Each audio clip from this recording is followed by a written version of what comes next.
This is David Patrick, Fitzstock Charts market video update for June 12, 2019. We are in a 6-day uptrend. We're going to look at 2012 historical chart pattern comparison. This is our 4th uptrend this year, and we're very high stacked with profits. I don't like getting the pom-poms out and celebrating. I just want everyone to understand this is why we trade. We trade to make money. We trade uptrends. We trade bull markets. Bear markets are difficult. You don't need to trade them if you choose to. Plenty of ammunition with our ESFL. Downtrends, you don't need to trade them. No trends, you don't need to trade them. You have to capitalize on those uptrends. So there should be no excuses. We'll talk about that in a moment. Year-to-date performance from our focus list, 223 different stocks engaged. 0 no scales, 20 losers.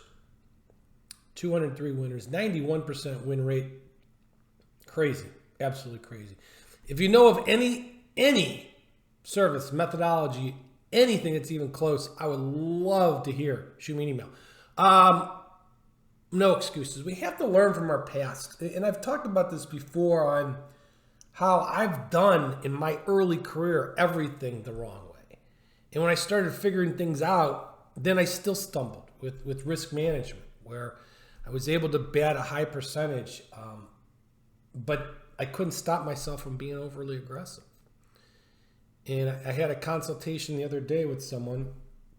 And by the way, everyone has their own trading demons, whether it's emotions, opinions, risk management. Everybody has them. But number one thing is if you get into, I just said no excuses. So everybody makes mistakes. So it's very important not to repeat them. Don't repeat your mistakes. You will go literally insane, like Einstein says, if you repeat over and over and over again. So, and everyone's going to make mistakes. Just write them down. Write them down. Don't repeat them. If you missed the last uptrend because, and I talked to a couple people, they thought, they weren't a believer in this uptrend. They didn't have the conviction in this uptrend. It's not about that.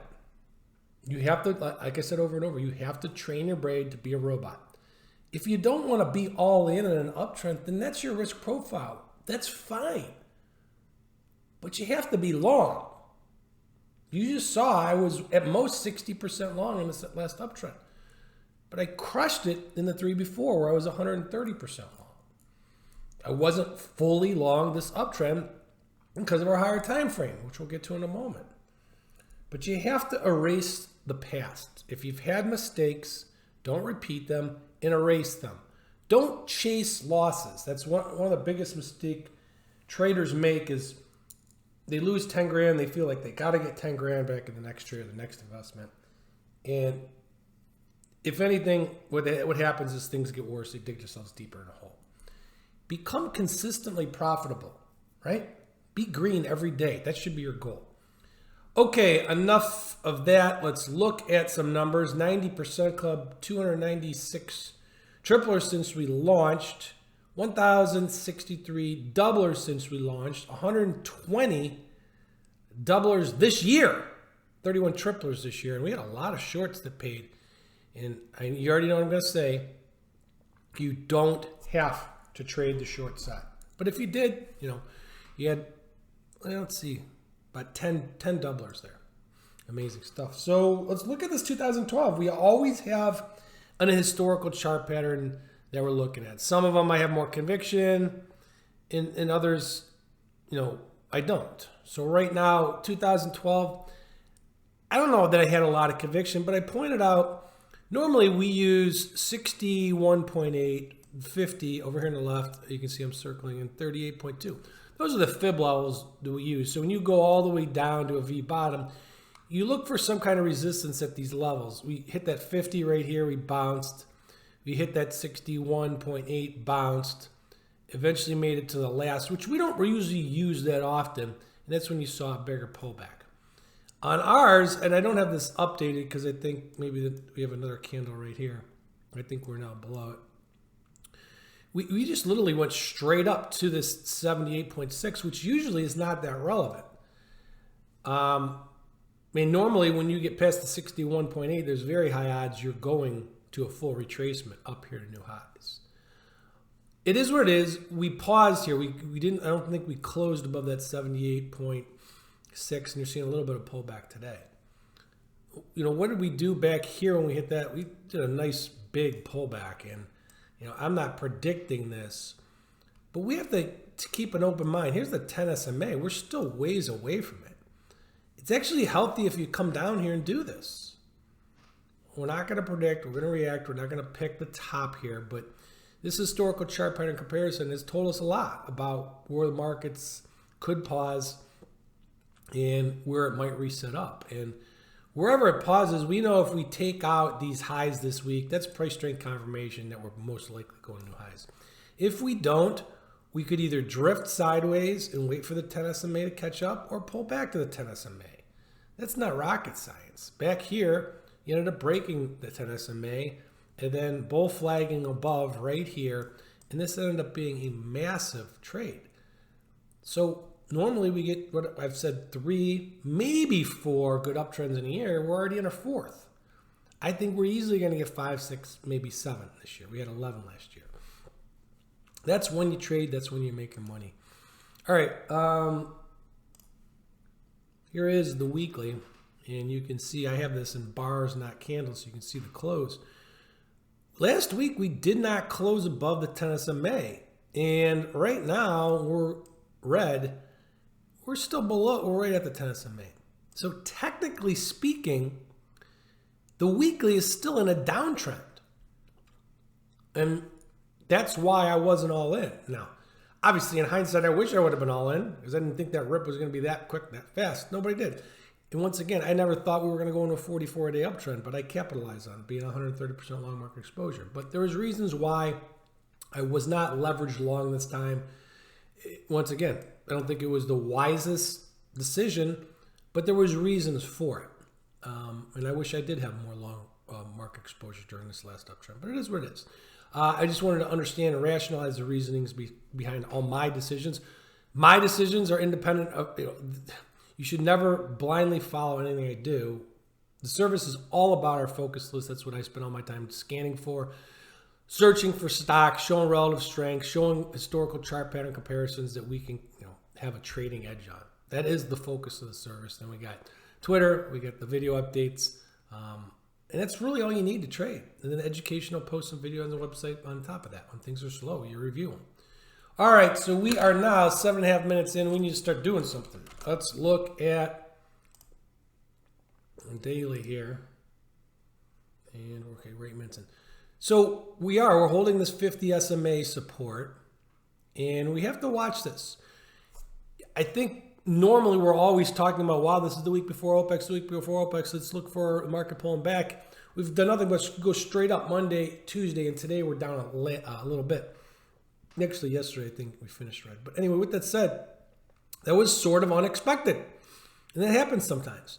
So I posted on Twitter, it's possible, don't fall in love with the thesis, that maybe we hit pivotal highs this week rather than pivotal lows. So let's keep an open mind for that. Obviously, if we take out highs, that's price strength confirmation to start adding even more. If we don't, let's look for support at the 10 SMA. If it doesn't happen, we got support down here. Now, if we did, let's just say, a 50% fib from where we just were not too long ago, a few days ago, to where we went up to. Where could we go to? Pretty easy. It's 28.21. Let's call it 28.20. 28.20, you can, and that's 60 handles. That's a lot, but you could easily go down there just to touch the 10 SMA. So we're going to keep an open mind. We're not going to predict price. We're going to ride trend like we always do. NASDAQ, same thing. Pauses the 50 SMA. Nothing going on there. Oil's just drifting.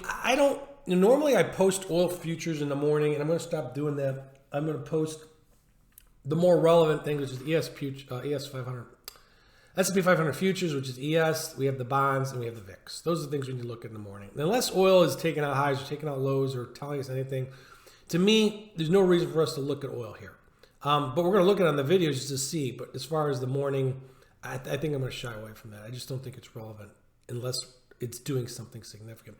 We used to do Bitcoin futures up there too, and they became irrelevant. So that's where we are with the oil. Where we are with oil technically, yeah, you got the 50 going back to the 200. MACD looks weak. This price looks weak. This is a bearish setup. But oil has been sloppy. It's been very difficult to trade. Financials, we talked about they look pretty good. As good as they look, what would stop them to come right back here to the middle of the wedge before higher prices? It would make the most sense, actually. I do like the way exchange stocks are acting. I like the way MasterCard, Visa, and stuff like that are acting. And I like the way the banks are setting up. Doesn't matter if I like it. We have to see if they cooperate going into the end of summer. But end of June, early July, August, these things could lead. And I'm very open-minded to that. IWM doing nothing. IYT doing nothing. The Dow has just taken off. Huge move right here. And once again, to be honest with you, I think it would make the most sense to pull back. Doesn't have to. We already talked about it. If it doesn't, what do? You add on price strength confirmation. IBB drifting lower. Gold. Well, we had a breakout, and the MACD was not quite high as the year, but that still was a legit breakout. Now, this could be a cup and a handle forming, which is a bullish pattern, obviously, for gold. That looks pretty good. TLT, you know I'm bullish bonds.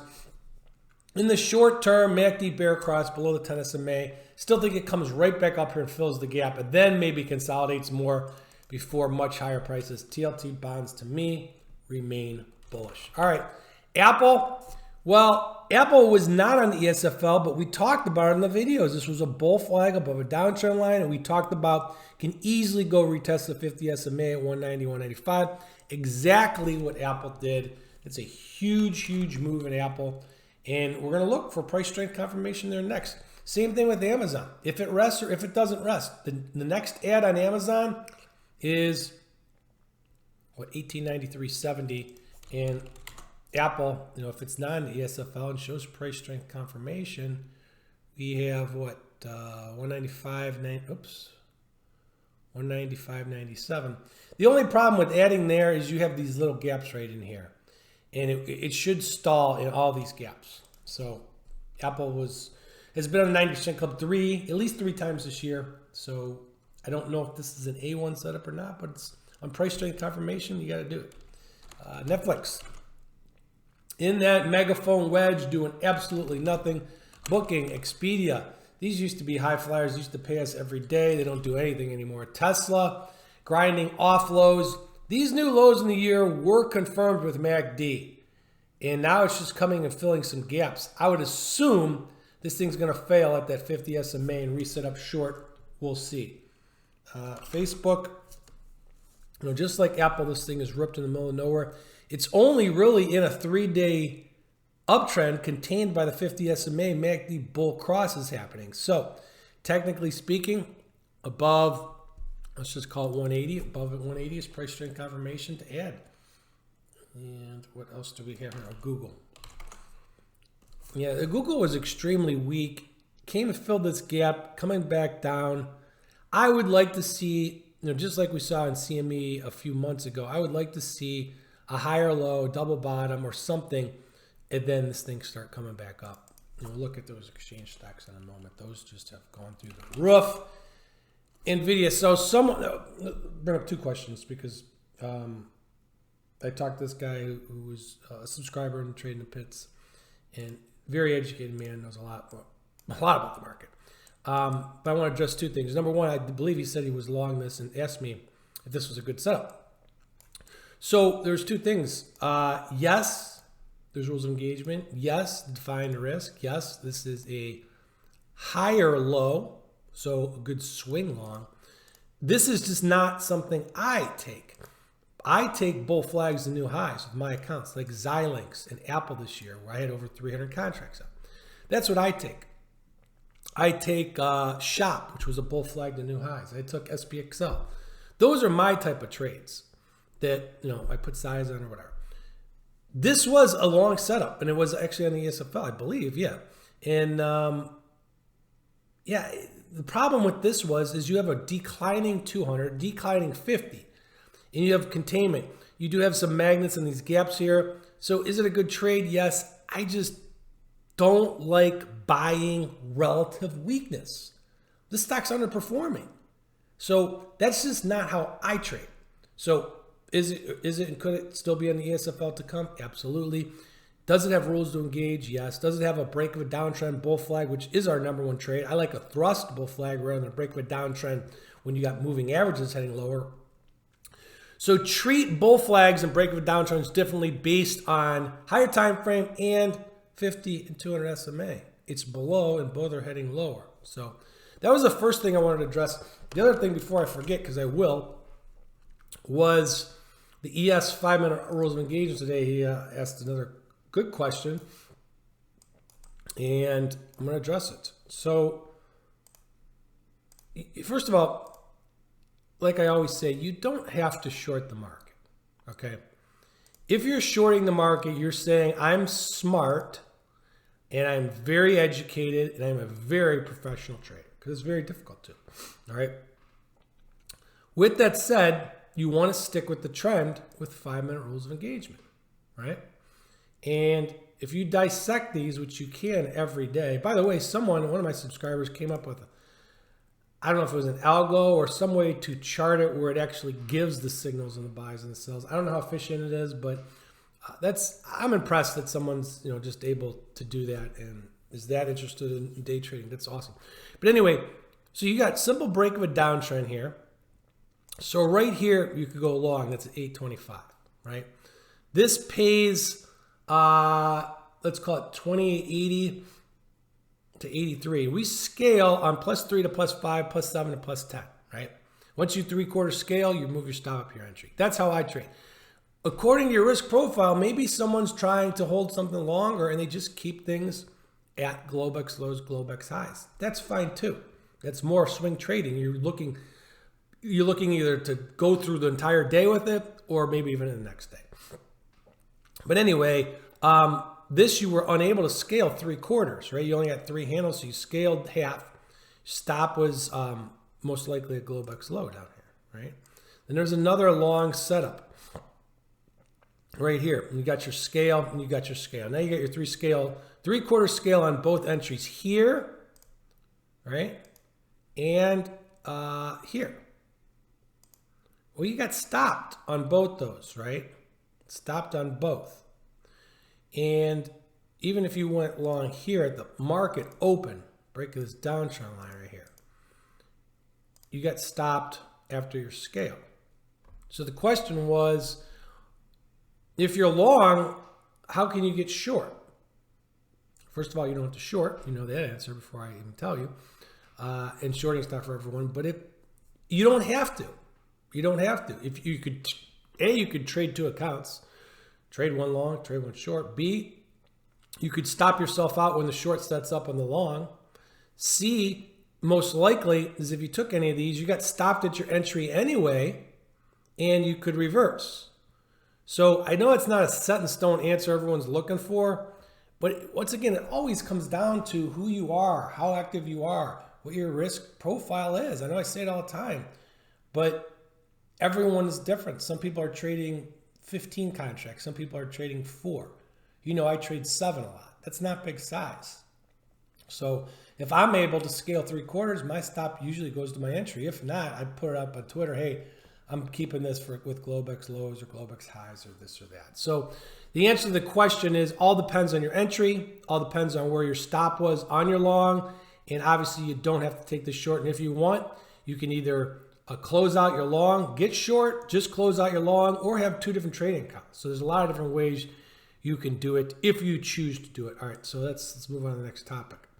Where were we with everything? I know I'm going all over the place here. Intel, which is the same thing as NVIDIA. You had a break of a downtrend, MACD bull cross, double bottom or even WV, and you ripped, right? Now you want to see a higher low develop on some of these semiconductors. And by the way, someone posted to me the other day, oh, the semis are red hot. Where do I get long on this breakout?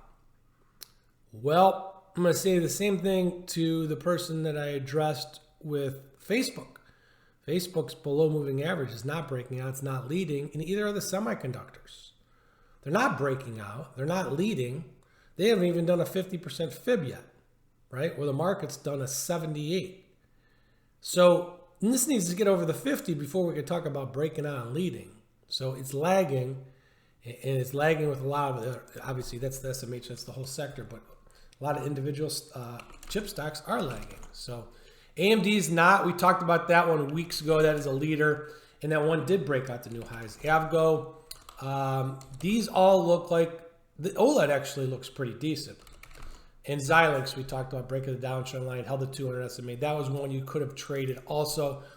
Not my cup of tea. I don't like relative weakness. I like relative strength. But yes, rules of engagement come first. Microsoft hit new highs without MACD. That's bearish divergence. It means nothing unless you would break a pivotal low here. Then this breakout without MACD is then very significant. Right now, it probably comes back in and refreshes. And that would actually be a stock I'd be very interested in taking long if it does that. That and Oracle look phenomenal. Adobe, Coop, these software stocks, if they rest, I think they're going to reset up. Workday, yeah, I think they're just in rest mode. FF5V, let's look at a few others. Twitter, Snap, I'm going to fly through these. Roku, our number one trade set up here. Price strength confirmation, add. Price strength confirmation to add again. Don't pick a stock. This stock's going, I mean, it can go to 130, 150. We talked about the stock going to 100 back in here. Then it fell apart. And obviously, we're in a downtrend line. This is a cup and handle breakout pattern. So if you really, let's see the measured move here to up here. So the measured move is 130. So don't pick a top with Roku. It's actually resetting up to add more long on Roku. Baba, same thing. This is one I would not have taken. It showed relative weakness. All that is the short squeeze to me. Can you long it? Did you have rules of engagement? Absolutely. All that matters on how you want to trade. Some people like cheap stocks that have come 50, 60% off their highs and they're more comfortable with that. That's fine. Those stocks are on the ESFL too. It's just, once again, not how I take my trades. CYBR, grinding really nowhere. Panwa, VMW. Panwa looks okay. VMW, they look like they're ready to set up shop. I am long that. I sold some covered calls. They want to take it from me. I'll just take my profits because that's just how I trade. VMW. Vive looks just phenomenal. And there's some stocks, a handful that we've already been over here, that really look good. If this market pauses, they can really refresh. Citigroup, Bank of America, Morgan Stanley. Visa and MasterCard are both flagging the new highs. They look phenomenal. PayPal, I believe, still looks good. So does Wix. CME, to me, this thing's going higher. Even if it breaks trend, I think this is going much higher. And you want to talk about measured moves here to here. Let's see if I draw it right. There we go. 100% fib extension, 230. So that's 15% more on CME. I see it going there this summer. That's my 2 cents. We talked about this one back in here, and price strength confirmation here, and I still think this one's going higher. So let's move on. CYOU, that's not doing anything. Tilray, Kronos actually was on the ESFL. Is it doing anything? No, bull flagging. Still setting up, just hasn't triggered yet. Amgen, no, I'm going to fly through these. Gilead's starting to wake up. REGN, ISRG, aluminum. Aluminum looks really good. This would not surprise me if this one takes out new highs this summer, 380, 400. This one actually looks pretty good. I actually like the way that chart looks. X-ray continues to grind higher, 52-week high. So there is some select relative strength. CMG new highs. And this one, you know, we're going to start talking more about these measured moves. This one, this summer, I would not surprise me if this gets to that measured move. Yeah, fib extension, 822. That's $80 higher. Jeez, unbelievable. That stock is just on a tear. Docu, Lyft, and Uber, and then SPX. So, yeah, I talked about this, I think, on a video or 2 videos. I was actually long this, and I said, I don't like the way these are acting. They're not doing what they should have done, which was thrusting. And this one still is going to probably set up, you can see the 50 SMA is starting to develop here. Price strength confirmation, yeah, you can go ahead and add. Right here, MACD's flat. It's just not doing anything. Let's look at the Uber. Break out the new highs. This was confirmed with MACD only to come down here and fail. So this is extremely sloppy. I identified, I think, up here. I said, I don't like the way this thing's acting. It's done nothing but go lower. So we're still going to monitor it, and maybe it comes and fills this gap here. But I can now not put this thing back on until I see price strength confirmation and new highs, because I am a breakout trader. I'm a breakout bull flag trader. That's what I do. Okay, so yeah, speaking of bull flags, this is a bull flag above a 50 SMA, but what do we need? You need price strength confirmation above yesterday's highs. That would indicate we're going much higher. If it doesn't happen, we're looking to touch the 10 SMA. Which one happens first? I have no idea. I don't play that guessing game. Continue to ride the trend with your longs until we get stopped, or look to add on price strength confirmation. Let's keep things simple. That's it for the market video update. Have a great day.